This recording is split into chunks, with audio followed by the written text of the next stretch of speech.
আসসালামু আলাইকুম, কি অবস্থা সবার? তো আজকে আমি নিয়ে এসেছি আপনাদের জন্য এসপিসিএল সাজিবাজার পাওয়ার কোম্পানি লিমিটেড। তো এক ভাই কমেন্ট করেছিল আমাকে যে ভাই এসপিসিএল নিয়ে একটি অ্যানালাইসিস ভিডিও দেন, তো সেই জন্য ভিডিওটি তৈরি করছি। তো এসপিসিএল কিন্তু গত 23 তারিখ জুন মাসের 23 তারিখ থেকে 52 টাকায় সাপোর্ট নিয়ে একটানা উঠে গিয়েছে প্রায় 60 টাকায় মাত্র 8 দিনে। নবম দিনেও কিন্তু এটি পজিটিভ অবস্থান করছে এবং আজকে 6 তারিখ জুলাই মাস 2026, আজকে কিন্তু এটি 58 টাকাতে ক্রয় করার সুযোগ দিয়েছে আপনাদেরকে এবং হিউজ সেল প্রেসার থাকার পরেও বায়াররা কিন্তু জয়লাভ করেছে। তো এত পরিমাণ বাই প্রেসার থাকার পরেও আপনারা দেখতে পাচ্ছেন, যেহেতু এখন বাংলাদেশের শেয়ার মার্কেটে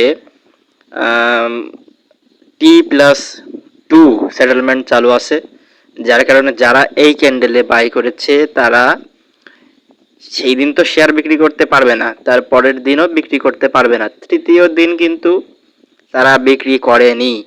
অর্থাৎ সম্ভবত ভালো কোনো নিউজ ছিল, যার কারণে চতুর্থ দিন সেল প্রেসার আমরা দেখতে পেয়েছি এবং বাইং প্রেসারও আমরা দেখতে পেয়েছি। অনেকে বলতে পারেন এখানে যে ভাই দ্বিতীয় দিন তাহলে কেন ক্যান্ডেলের উইক তৈরি হলো? তো ভাই যারা এই এই সাইডে যারা বাই করেছে তারা কিন্তু ফেসে গিয়েছিল, অর্থাৎ তারা লস নিয়ে বসেছিল। তো যখন দেখলো তারা যে একটা ভালো বুলিশ ক্যান্ডেল তৈরি হয়েছে, আপনারা দেখতে পাচ্ছেন এই পাশেও কিন্তু অনেকগুলো বুলিশ ক্যান্ডেল মাঝে মাঝে তৈরি হয়েছে, কিন্তু পরে আবার দাম কমে গেছে, রেড ক্যান্ডেল তৈরি হয়েছে। তো সবাই ভেবেছিল যে এইখানেও যখন অনেকগুলো রেড ক্যান্ডেলের পরে একটি বুলিশ ক্যান্ডেল তৈরি হয়েছে, তো সবাই ভেবেছে হয়তোবা আবারও মার্কেট ডাউন হবে। তো তারা ভাবছে যে যতটুক লস রিকভার হয়েছে আমি ততটুক নিয়েই মার্কেট থেকে বের হয়ে যায়। তো তার কারণে পরবর্তী ক্যান্ডেলে আমরা হিউজ পরিমাণ একটা সেল প্রেসার দেখতে পারি, কিন্তু এইখানে যে বায়ার ছিল সে কোনো ছোটোখাটো বায়ার না, সে হিউজ পরিমাণ টাকা নিয়ে এসেই বাই করেছে, যার কারণে এই ক্যান্ডেলে সে সামলাচ্ছে সমস্ত সেলারদেরকে, সেলিং প্রেসার সহ্য করেছে। তারপরেও একটা ভালো বাইং প্রেসার আমরা দেখতে পাই। তারপরেও কিন্তু আমরা একটা যদিও একটিকে দজি ক্যান্ডেল বলা যায়, তবে পুরোপুরি দজি এটা না, বুলিশ ক্যান্ডেলই বলা যায়, যার কারণ তবে এর উইক ছিল, তবে ক্যান্ডেলটি দুর্বল ছিল। তো এই ক্যান্ডেলের সম্ভবত এই ধরনের ক্যান্ডেলের ভলিউম বেশি হয়, কিন্তু এইখানে দেখাচ্ছে ভলিউম আগের ক্যান্ডেলের তুলনায় কম। তো এটা সম্ভবত বেশি একটা ট্রেড হয়নি এখানে। পরের ক্যান্ডেলে আমরা ঠিকই সেলিং প্রেসার দেখতে পারি। এই ক্যান্ডেল যারা দেখেছে তাদের কিন্তু মন দুর্বল হয়ে গেছে যে আজকে এই ধরনের একটা দুর্বল ক্যান্ডেল দিল, কালকে হয়তো বা সেল প্রেসার আসতে পারে। তো সেই ভয়ে সবাই প্যানিক সেল করেছে। কিন্তু এই পাশে যে বায়ারগুলো ছিল এরা সম্ভবত একজোট অথবা কোনো বড় ধরনের বায়ার, এরা কিন্তু আবার মার্কেট উপরে নিয়ে চলে গিয়েছে। উপর থেকে মার্কেট বন্ধ হওয়ার আগ দিয়ে সম্ভবত সেল প্রেসার ছিল, তারা সামলাইছে সেল প্রেসারগুলো। পরের দিনও বায়ার, তারপরের দিন কিন্তু সম্ভবত মার্কেট 5% রিটার্ন দিয়েছে একটানা, হিউজ পরিমাণ একটা বাইং প্রেসার, অনেক হাই ভলিউমের একটা ক্যান্ডেল। তো আজকে আজকে আপনারা দেখতে পাচ্ছেন কালকের যে সেল প্রেসার ছিল উপরে যে উইক, সে উইকের সাথেই আজকেও একটা সেল প্রেসার এসেছে। আসার পরেও বায়াররা কিন্তু অ্যাক্টিভ আছে। তো যারা নতুন করে ভাই এসপিসিএল কিনতে চাচ্ছেন, আমি বলবো আপনারা স্রোতের সাথে চলবেন না, কারণ আপনি দেখতে পাচ্ছেন যে 52 টাকা থেকে কোনো এক পার্টি মার্কেটকে অনেক সেল প্রেসার সামলায় মার্কেটকে 60 টাকায় তুলেছে। তো এই যে পার্টি আছে, এই এই র্যালির ভিতরে কিন্তু আমরা তত একটা সেল প্রেসার দেখতে পাইনি।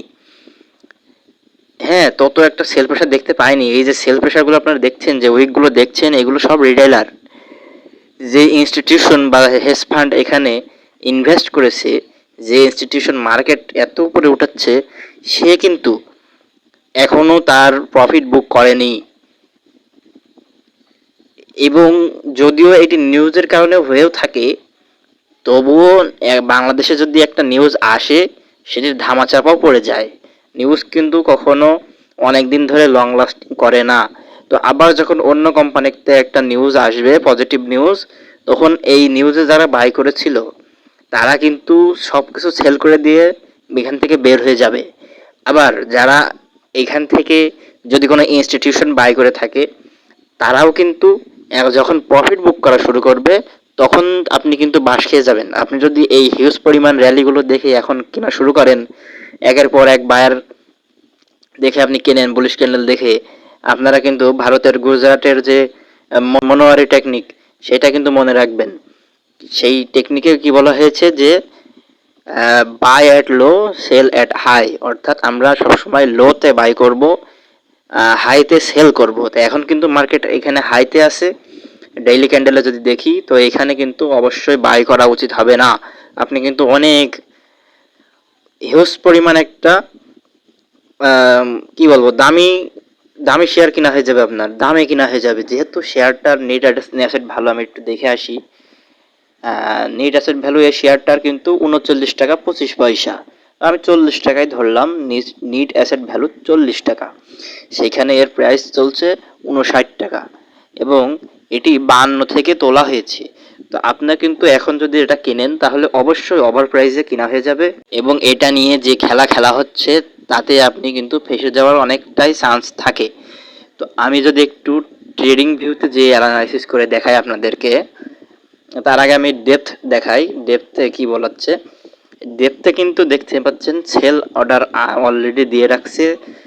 প্রথমে যিনি আছে, উনি কিন্তু 59 টাকা 30 পয়সায় বিক্রি করতে চাচ্ছে 23,519টি শেয়ার। তারপরে 59 টাকা 90 পয়সায় 500টি শেয়ার, এবং 62 টাকা পয়সায় 1000 শেয়ার সেল অর্ডার লাগাই রেখেছে। বায়ার তত একটা নেই, বায়ারে মাত্র 50টা শেয়ার আছে 57 টাকা 90 পয়সায়। তো বায়ার তুলনামূলকভাবে কিন্তু এখানে কম আছে, যারা মার্কেট উপরে উঠাচ্ছে। আমি যদি আপনাদেরকে একটু ইনফোতে নিয়ে দেখাই দিই, পাবলিক বিক্রি করছে, ইনস্টিটিউট কিনছে। ওই র্যালিটা কে তুলেছে? ওই র্যালিটা তুলেছে ইনস্টিটিউট, কারণ তারাই এই শেয়ারগুলো কিনছে এবং পাবলিকের কাছ থেকে কিনে তারা কিন্তু দাম বাড়াচ্ছে। এখানে কিন্তু গভর্নমেন্টের কোনো শেয়ার নেই, ডিরেক্টরদের শেয়ার আছে 53%, বাকি সব আছে ইনস্টিটিউট আর পাবলিকের কাছে। ফরেন ইনভেস্টররা কোনো শেয়ার এখানে রাখেনি। তো চলে আসলাম আমি ট্রেডিং ভিউতে, আপনাদের একটা ফেভারিট টুল, ফিবোনাচি রিট্রেসমেন্ট এখানে লাগাবেন। আপনি দেখেন যে কোথায় সস্তায় পাওয়া যায়। আমি যদি ফিবোনাচি এই লো থেকে, অর্থাৎ 52 টাকা থেকে এর হাই পর্যন্ত ড্র করে দেই, তাহলে আপনারা দেখতে পাবেন অনেকগুলো লাইন আছে। ফিবোনাকির 0.5%, অর্থাৎ এই র্যালির হাফ, ইনস্টিটিউট বা যারা এই র্যালিটা তুলেছে, তারা যখন বিক্রি করবে, তখন যদি তারা অর্ধেকও কমিয়ে দেয়, আবার নতুন বায়ার আসে, তাহলে কিন্তু অর্ধেক পরিমাণ কমবে, অর্থাৎ 55 টাকা 90 পয়সার আশেপাশে আপনারা কিনতে পারেন।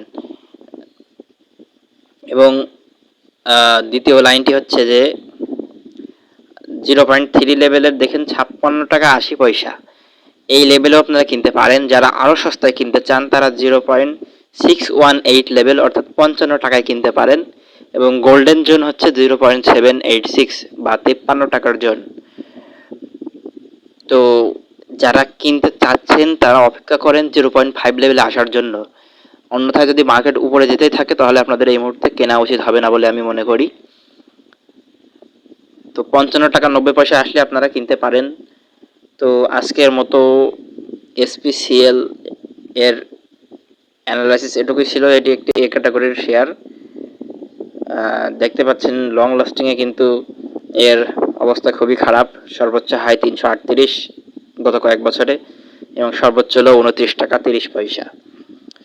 তো মোটামুটি একটা একটা ইনসাইড বার ক্যান্ডেল দিয়েছে গত বছর, এবছরও বুলিশ আছে, তো আশা করা যায় ভালোই হবে। তো আপনারা একটু অপেক্ষা করবেন যারা কিনতে চাচ্ছেন, যে আশা করি 55 টাকায় আসলে অথবা 56 টাকায় আসলে আপনারা কিনা স্টার্ট করতে পারেন, এবং যারা একটু সস্তায় কিনবেন আর একটু, তারা 55 টাকার কমে কিনতে পারেন। তো আজকের মতো এটুকুই ছিল। আপনারা সকলে আমার ইউটিউব চ্যানেল ইয়াং ম্যান ট্রেডারে ফলো করে দিবেন এবং কমেন্ট করবেন যে আপনাদের কোন শেয়ারের অ্যানালাইসিস লাগবে। আমার ফেসবুক পেজ ফলো করতে পারেন, ফেসবুক পেজের লিংক ডেসক্রিপশনে দেওয়া থাকবে। সাবস্ক্রাইব করে দিবেন, পাশে থাকবেন। ধন্যবাদ।